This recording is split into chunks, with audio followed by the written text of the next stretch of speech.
같이 사도신경으로 우리의 신앙을 고백하겠습니다. 전능하사 천지를 만드신 하나님 아버지를 내가 믿사오며 그 외아들 우리 주 예수 그리스도를 믿사오니 이는 성령으로 잉태하사 동정녀 마리아에게 나시고 본디오 빌라도에게 고난을 받으사 십자가에 못 박혀 죽으시고 장사한 지 사흘 만에 죽은 자 가운데서 다시 살아나시며 하늘에 오르사 전능하신 하나님 우편에 앉아 계시다가 저리로서 산자와 죽은 자를 심판하러 오시리라. 성령을 믿사오며 거룩한 공예와 성도가 서로 교통하는 것과 죄를 사하여 주시는 것과 몸이 다시 사는 것과 영원히 사는 것을 믿사옵나이다. 아멘. 오늘 우리가 부를 찬송가는 398장입니다. 398장 가사를 먼저 같이 묵상하며 읽도록 하겠습니다. 398장입니다. 어둠의 권세에서 인생을 건지신 주, 길 잃고 헤매이던 우리의 빛이시라. 영원한 그 나라의 참모습 보이시고 그 얼굴 밝은 광채 우리 길 비추인다. 허무와 고독에서 인생을 건지신 주, 외로운 길 홀로 가는 우리의 친구시라. 진리의 험한 곡에 싸우며 넘어가는 성도의 발걸음에 굳센 힘 주시도다. 온 세상 모든 만물 지으신 영광의 주, 참 생명 주시려고 세상에 오셨도다. 우리의 죄와 허물 대속해 주셨으니 영원히 찬양드릴 우리의 주시로다. 아멘. 우리 찬양으로 하나님께 영광 돌리겠습니다.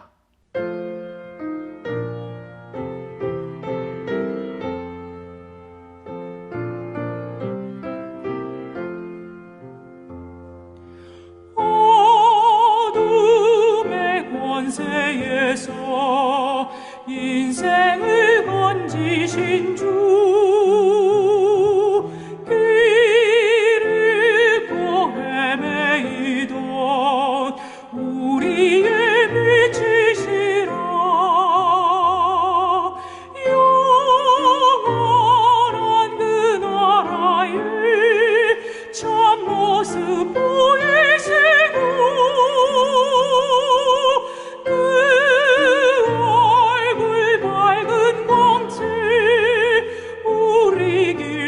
주인다. 허무와 고독에서 인생을 건지신 주, 외로운 길 홀로 가는 우리의 친구시라.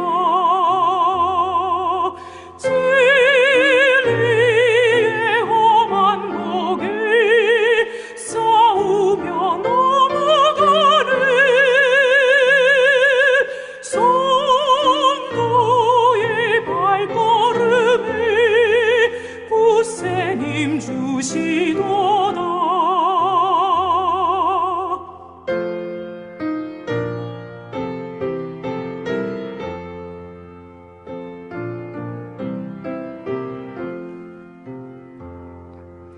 온 세상 모든 만물 지으신 영광의 주,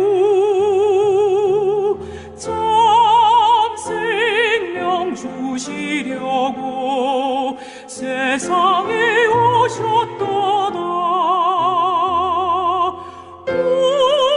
우리의 죄와 허물 대속해 주셨으니 영원히 찬양드릴 우리의 주시로다. 오늘 하나님께서 우리에게 주시는 말씀은 사사기 10장의 말씀입니다. 우리 10장 1절부터 18절까지 읽도록 하겠습니다. 제가 봉독합니다. 아비멜렉의 뒤를 이어 이사갈 사람 도도의 손자 부하의 아들 돌라가 일어나서 이스라엘을 구원하니라.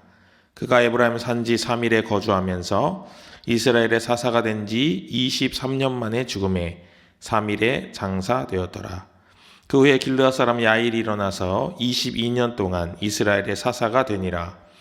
그에게 아들 30명이 있어 어린 낙이 30을 탔고 성읍 30을 가졌는데 그 성읍들은 길르앗 땅에 있고 오늘까지 하봇 야일이라 부르더라. 야일이 죽음에 가문에 장사되었더라. 이스라엘 자손이 다시 여호와의 목전에 악을 행하여 바알들과 아스다롯과 아람의 신들과 시돈의 신들과 모압의 신들과 암몬 자손의 신들과 블레셋 사람들의 신들을 섬기고 여호와를 버리고 그를 섬기지 아니하므로 여호와께서 이스라엘에게 진노하사 블레셋 사람들의 손과 암몬 자손의 손에 그들을 파심해 그 해에 그들이 요단강 저쪽 길르앗에 있는 아모리 족속의 땅에 있는 모든 이스라엘 자손을 쳤으며 18해 동안 억압하였더라. 암몬 자손이 또 요단을 건너서 유다와 베냐민과 에브라임 족속과 싸움으로 이스라엘의 곤고가 심하였더라. 이스라엘 자손이 여호와께 부르짖어 이르되 우리가 우리 하나님을 버리고 바알들을 섬김으로 주께 범죄하였나이다 하니 여호와께서 이스라엘 자손에게 이르시되 내가 애굽 사람과 아모리 사람과 암몬 자손과 블레셋 사람에게서 너희를 구원하지 아니하였느냐. 또 시돈 사람과 아말렉 사람과 마온 사람이 너희를 압제할 때에 너희가 내게 부르짖음으로 내가 너희를 그들의 손에서 구원하였거늘 너희가 나를 버리고 다른 신들을 섬기니 그러므로 내가 다시는 너희를 구원하지 아니하리라. 가서 너희가 택한 신들에게 부르짖어 너희의 환난 때에 그들이 너희를 구원하게 하라 하신지라. 이스라엘 자손이 여호와께 여쭈되 우리가 범죄하였사오니 주께서 보시기에 좋은 대로 우리에게 행하시려니와 오직 주께 구하옵나니 오늘 우리를 건져내옵소서 하고 자기 가운데서 이방 신들을 제하여 버리고 여호와를 섬김에 여호와께서 이스라엘의 권고로 말미암아 마음에 근심하시니라. 그때 암몬 자손이 모여서 길르앗에 진을 쳤으므로 이스라엘 자손도 모여서 미스바에 진을 치고 길르앗 백성과 방백들이 서로 이르되 누가 먼저 나가서 암몬 자손과 싸움을 시작하랴. 그가 길르앗 모든 주민의 머리가 되리라 하니라. 아멘. 성경에 등장하는 등장인물을 세어보면은 1888명이다 이런 이야기도 있고요. 2194명이다 이런 이야기도 있는데 어림잡아서 우리가 한 2000여 명 가까이 된다 이렇게 이해를 하는 것이 좋을 것 같습니다. 이 2000여 명의 각 인물들은 성경에서 다루고 있는 분량이 각각 다릅니다. 어떤 인물들은 다윗과 솔로몬처럼 굉장히 긴 부분을 할애해서 설명하기도 하고요. 또한 그들이 저작했던 시나 지혜들도 담기도 합니다. 그러나 에녹처럼 불과 한 3-4절 정도로 다루는 그런 작은 분량으로 등장하는 인물들도 있습니다. 또 이름 없이 그냥 어떤 병에 걸린 여인이 있더라 이렇게 지나가는 그런 인물들도 있습니다. 또 동명이인들도 이렇게 등장을 하는데요. 제가 믿기로는 이런 인물들이 성경에 등장하는 것은 각각의 그의 삶의 모습과 신앙의 관들이 우리에게 필요한 순간들이 있는데 그때마다 하나님께서는 그 인물들을 우리가 만나게 하셔서 그 인물과의 만남을 통해서 우리의 삶을 조명하시고 또 우리의 태도를 조명하시고 우리의 신앙을 조명하셔서 그런 것들이 밝히 드러나고 또 그것을 수정하고 교정하는데 사용하시기 위해서 하나님께서 성경에 이렇게 기록되도록 하시지 않았을까 저는 그렇게 믿습니다. 그래서 성경의 모든 인물들은 다 너무나도 소중하고 그 분량에 상관없이 아주 중요한 인물이라고 여깁니다. 우리가 오늘 사사기 10장에 도달을 했는데요. 사사기 10장의 중요 인물은 돌라와 야일이라고 하는 사사입니다. 이 두 명의 사사는 굉장히 분량이 적어요. 그리고 그 분량 뒤에는 입다라고 하는 대사사를 설명하기 위한 그런 내용들이 이제 쭉 이어져 나가면서 11장과 12장 초반에 이제 입다 얘기가 쭉 이어지는 것을 우리가 이제 보게 될 겁니다. 그러면 오늘 말씀은 이 두 명의 분량이 굉장히 적지만 비록 두 사사를 다루는데 불과 5절의 구절만을 할애하고 있지만 이 두 사사의 이야기를 함께 우리가 나눔을 통해서 하나님께서 오늘 우리에게 주시는 은혜를 같이 나누고자 함입니다. 먼저 이 돌라와 야일은 어떤 시대에 있었는지 우리가 1절을 같이 한번 읽어보겠습니다. 아비멜렉의 뒤를 이어 이사갈 사람 도도의 손자 부하의 아들 돌라가 일어나서 이스라엘을 구원하니라. 그가 에브라임 산지 3일에 거주하면서 그럽니다. 아비멜렉이라고 하는 기드온의 아들이 있었죠. 아비멜렉이라고 하는 기드온의 아들이 그의 시대가 끝나고 이제 그의 시대의 뒤를 이어서 이제 사사가 등장을 합니다. 이 돌라라고 하는 사사가 그때 등장을 했는데요. 이 아비멜렉이라고 하는 사람은 기드온의 아들임과 동시에 좀 특별한 이력을 가지고 있어요. 뭐냐면 이 사사 시대, 왕정을 구가하지 않은 이 시대에 왕이 되려는 노력을 합니다. 그래가지고 여러 가지 일들이 일어나죠. 그래서 지배층과 피지배층을 나누려고 하지 않는 이스라엘의 정치 구조를 탈피해서 지배층과 피지배층을 나누는 어떤 그런 구조를 만들려고 하는 그런 어리석은 모습들을 계속 보여주고 있습니다. 아비멜렉 시대를 통해서 여러 가지 내적 갈등들이 아마 생겨났을 텐데 그런 시대를 이어서 이제 돌라라고 하는 사사가 등장을 하게 됩니다. 근데 이 돌라라고 하는 사사의 등장에는 좀 다른 면모가 있어요. 뭐냐면 그 돌라라고 하는 사사가 등장했어요. 우리가 방금 1절도 읽었습니다마는 이스라엘을 구원했다 이렇게 나오는데 보통 일반적으로 사사가 등장할 때는 어디에 대항해서 이제 사사가 등장한다 이런 느낌으로 외세가 밝혀지는데 여기는 외세가 없습니다. 그냥 돌라가 일어나서 이스라엘을 구원하였다 이렇게 기록이 되어 있어요. 돌라가 아비멜렉의 뒤를 이어서 그냥 등장을 한 것입니다. 그러나 거기에는 이스라엘을 구원하였다고 하는 구절이 들어 있어요. 이것은 아마도 외세의 침입이 아니라 내부적 갈등을 정리하고 또 평화의 시대를 만들어내었던 어떤 돌라의 모습을 이 짧은 구절 일어나서 이스라엘을 구원하였다 이 구절에 담고 있는 것이 아닐까 그렇게 생각이 됩니다. 우리가 사사가 등장할 때는 앞에서도 설명드렸습니다마는 사사가 등장할 때는 이제 이스라엘 백성들의 범죄 그리고 외세의 침입 그리고 사사가 세워지고 다시 평화의 시대가 오는 그리고 그 사사가 죽으면 다시 이스라엘이 범죄하고 또 외세가 침입하고 사사가 세워지고 또 다시 평화의 시대 이런 것들을 계속적으로 반복해 왔는데 이 돌라의 시대에는 외세의 침입은 없었습니다. 좀 다른 구조죠. 그러면서 어떤 이스라엘을 구원해내고 평화의 시대를 구가하였다. 이것을 우리에게 말해주고 있습니다. 또 이어서 우리가 살펴볼 말씀은 4절 말씀인데요. 우리가 4절 말씀을 보면은 이 돌라의 뒤를 이어서 등장했던 사사인 야일의 그런 모습을 또 살펴볼 수가 있습니다. 4절 같이 보겠습니다. 그에게 아들 30명이 있어 어린 낙이 30을 탔고 성읍 30을 가졌는데 그 성읍들은 길르아 땅에 있고 오늘까지 하봇 야일이라 부르더라 그럽니다. 이 야일이 등장한 이 사건, 이 구절에서 보면은 3절에도 보면은요. 그 후에 길르앗 사람 야일이 일어나서 22년 동안 이스라엘의 사사가 되었고 또 5절에 보면 야일이 죽음의 가문에 장사되었다. 야일이 이스라엘을 구원한 내용은 없습니다. 이스라엘을 구원하였다 이런 내용은 없어요. 또 이것도 굉장히 돌라와 좀 다른 부분이죠. 또 다른 사사와 구별되는 부분이기도 합니다. 그러면서 우리가 방금 주목해서 읽었던 4절에 보면은 이 야일의 소유에 대해서 이야기하고 있는 것을 볼 수가 있습니다. 아들도 많았고 그가 나귀도 30마리 가지고 있었고 또 성읍도 30개 가지고 있으면서 그가 굉장히 부유한 생활을 했다. 그런 것을 우리가 알 수 있습니다. 그래서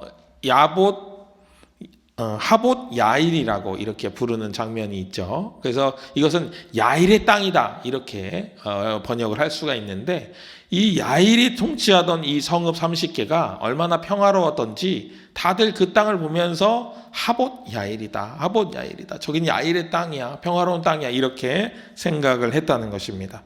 앞에서 나왔던 기드온과 뒤에서 나오는 입다와는 이 두 사사는 분량적으로 굉장히 차이가 있고 업적적으로 굉장히 차이가 있습니다만은 이들의 삶은, 이들의 생활은, 이들이 다스렸던 시대는 한 단어로 이야기한다면 평화의 시대였다. 그걸 우리가 생각해 볼 수가 있을 것 같습니다. 이 평화의 시대에 외세의 침입이 없었던 이 시대에 이 두 사사의 이 45년간의 생활이, 이 45년간의 기간이 과연 어떤 기록으로 이스라엘에게 자리매김될지 그것을 좀 묵상해 보았습니다. 그러면서 6절을 한번 읽어보겠습니다. 6절. 이스라엘 자손이 다시 여호와의 목전에 악을 행하여 바알들과 아스다롯과 아람의 신들과 시돈의 신들과 모압의 신들과 암몬 자손의 신들과 블레셋 사람들의 신들을 섬기고 여호와를 버리고 그를 섬기지 아니하므로 그럽니다. 앞에서 보았던 우리 사사기의 특징처럼 이 이제 평화의 시대를 살았던 이 두 사사가 죽고 나니까 드디어 이제 아니나 다를까 자기 버릇으로 이스라엘 백성들이 이제 우상을 숭배하는 거예요. 어찌 보면 평화가 오히려 이 이스라엘 백성들, 인간들을 나태하게 하는 그런 모습은 아니었을지 한번 또 생각을 해보게 됩니다만 여지없이 이런 부분들이 등장을 해요. 그런데 여기서 또 다른 측면이 등장을 합니다. 뭐냐면 10절을 한번 보면 이스라엘 자손이 여호와께 부르짖어 이르되 우리가 우리 하나님을 버리고 바알들 섬김으로 주께 범죄하였나이다 하니 그럽니다. 죄의 고백이 이어집니다. 그런데 15절도 또 한번 읽어보면 이스라엘 자손이 여호와께 여쭈되 우리가 범죄하였사오니 주께서 보시기에 좋은 대로 우리에게 행하시려니와 오직 주께 구하옵나니 오늘 우리를 건져내옵소서 하고 그럽니다. 다른 때의 어떤 뭐랄까요 죄 회개하는 좀 더 다른 자신을 하나님 마음에 합한 대로 하나님 마음에 좋은 대로 처벌하십시오. 그러나 이번만은 좀 구해 주십시오. 이렇게 하는 정말 어떤 간절한 그런 죄의 회개가 철저한 회개가 들어 있습니다. 이것이 비단 이스라엘 백성들이 그동안 사사 시대를 쭉 흘러오면서 자신들이 범죄하면 외세가 침입하고 하나님은 사사를 세우셔서 평화를 다시 구가했던 그런 것들을 반복해서 학습해서 이제 드디어 자신의 죄를 회개하였느냐 이렇게 볼 수도 있을 것 같습니다. 그러나 일면 그렇게 볼 수도 있지만 또 하나의 부분은 이 시대에 직전에 있었던 평화를 구가하던 45년간의 시대, 이 돌라와 야일이 통치하던 그 사사로 있었던 그 시대를 기억하는 세대들이 아직 세대 교체가 되지 않은 이 시점, 45년이라고 하는 시간은 그대로 하면은 굉장히 수명의 거의 3분의 2 이상이 되는 시간이기 때문에 그 어린 시절 경험했던 그 평화의 시대, 자신의 삶의 대부분을 경험했던 그 시간들이 이제 45년이 지나고 다시 찾아오는 이 죄악에 관영한 이 시대에 대한 어떤 그 반추며 또 혹은 그때를 돌아보는 그런 시각에서 나오는 회개가 아니었을까. 우리가 그때 보호의 축복이 우리 가운데 있었는데 그것을 제대로 우리가 누리지 못하고 그때 감사하지 못했던 것에 대한 자각의 계기가 아니었을까. 그렇게 생각을 해볼 수 있을 것 같습니다. 그 평화의 시대, 45년간 지속되었던 그 평화의 시대를 기억하는 사람이라면 그때는 하나님이 우리를 보호하셨던 거야. 그때는 외세 침입이 없었어. 그때는 평화의 시대였지. 그렇게 말을 할 수 있었을 것입니다. 그런데 우리가 이제 우상을 숭배하고 무려 7개의 우상을 가지고 와서 우상을 숭배하는 이런 이스라엘 백성들을 보면서 한탄하고 이제는 우리가 회개해야 될 때가 아닐까 이렇게 말하는 그런 철저한 회개에 도달한 이스라엘 백성들의 모습이 아닐까 그렇게 생각을 해 보았습니다. 16절을 또 이어서 읽어보면요. 자기 가운데서 이방신들을 제하여 버리고 여호와를 섬기매 여호와께서 이스라엘의 권고로 말미암아 마음에 근심하시니라 그럽니다. 여기서 하나님의 근심이 등장을 하죠. 하나님께서 이스라엘 백성들 때문에 그 곤고한 마음을 가지고 있는 이스라엘 백성들 때문에 근심하셨다 그럽니다. 이 근심이라고 하는 히브리어는 카차르라고 하는 단어인데요. 이 단어에는 근심하다, 슬퍼하다 이런 뜻도 있지만은 짧게 만들다 이런 뜻도 있어요. 짧게 줄이다 이런 뜻이 있습니다. 그대로 직역해 본다면은 하나님의 마음이 짧아졌다는 거예요. 하나님의 마음이 좁아졌다. 하나님의 마음이 이스라엘 백성들의 공고 때문에 굉장히 좁아졌다 하고 말씀하시는 거예요. 하나님이 그 마음을 좁히실 정도로 이스라엘의 곤고는 하나님께 굉장한 충격이 될 수도 있다 하는 것입니다. 바꿔 말하면 우리가 곤고한 시절을 보낼 때 하나님은 근심하십니다. 하나님은 마음이 좁아지세요. 우리 때문에 좁아지시는 것입니다. 하나님 우리 때문에 근심하시고 우리 때문에 마음이 좁아지세요. 그런데 그냥 단순히 우리가 우리의 죄 때문에 혹은 우리가 어떤 요인 때문에 곤고한 날을 보낼 때가 아니라 그 날을 자각하고 그 죄를 자각하고 하나님께 자신의 마음을 찢을 때 하나님은 그 모습을 보시면서 자신의 마음을 좁히시고 근심하는 마음이 되셨다 하는 것입니다. 이스라엘의 철저한 회개가 있을 때 하나님께서는 근심하셨다. 그렇게 오늘 구절이 우리에게 이야기해 주고 있는 거예요. 그게 바로 우리 아버지이십니다. 그분이 바로 우리 아버지라는 거예요. 그런 마음을 가지신 분이 바로 우리의 하나님이라고 하는 것입니다. 우리 하나님 아버지는 이 우리의 회개에 있는 마음을 찢는 회개에 있는 곤고에 근심하시는 분입니다. 그 곤고가 우리의 죄악을 인함이라고 할지라도 그것을 회개할 수만 있다면 그것에 대해서 다시 생각하시는 분이다 하는 것입니다. 우리의 나쁜 버릇을 제하시고 깨끗하고 온전하게 이 생활을 이어가기를 간절히 원하시는 아버지의 마음이 여기에 담겨 있습니다. 오늘 읽은 10장은 이제 대사사 입다가 등장할 준비를 하는 것으로 분위기가 마무리가 되고 있어요. 이 말은 바꿔 말하면 이스라엘을 구원할 계획을 하나님께서 실행하셨다는 것을 보여줍니다. 우리 삶 가운데 역사하신 하나님은 우리가 곤고의 날을 보낼 때, 또 우리가 마음을 찢어 하나님 앞에 나아갈 때 하나님의 새로운 계획을 준비하신다 하는 것입니다. 그래서 하나님은 우리의 상한 심령을 기뻐하시고 우리의 모난 마음을 기뻐하시고 우리의 상처난 그 심령을 기뻐하신다 하는 것은 이런 돌이킴, 이런 죄에 대한 돌이킴, 또한 자기가 원치 않는 아픔을 겪는 것에 대한 그 고통을 하나님께서는 알고 계시기 때문에 그런 우리를 기뻐하시고 그런 우리를 위하여 새로운 계획들을 열어가신다 하는 것입니다. 우리에게 어려움이 찾아온다면, 우리에게 어려움이 엄습한다면 여러분 그 이면에는 하나님의 놀라운 계획이 시작되고 있음을 다시 한번 바라볼 수 있게 되시기를 주님의 이름으로 축복합니다. 왜냐하면 우리 하나님은 사랑의 하나님이고 우리 너무나도 사랑하셔서 우리가 더욱 온전해지기를 바라시기 때문에 그런 결정을 내리시는 분이다 하는 것입니다. 이 어려운 시기를 보내는 우리 모두에게 오늘 사사기 10장에 근심하신 하나님은 너무나도 큰 위로가 됩니다. 우리가 우리의 모습을 돌이키기만 한다면 하나님은 새롭게 근심하시며 우리를 어떻게 하면 다시 회복시키실까 고민하시며 그 일들을 계획하실 것입니다. 오늘 우리의 삶이, 오늘 우리의 하루가 하나님의 그 새로운 계획 안에 있는 하루가 되기를 다시 한번 주님의 이름으로 축복합니다. 기도하겠습니다.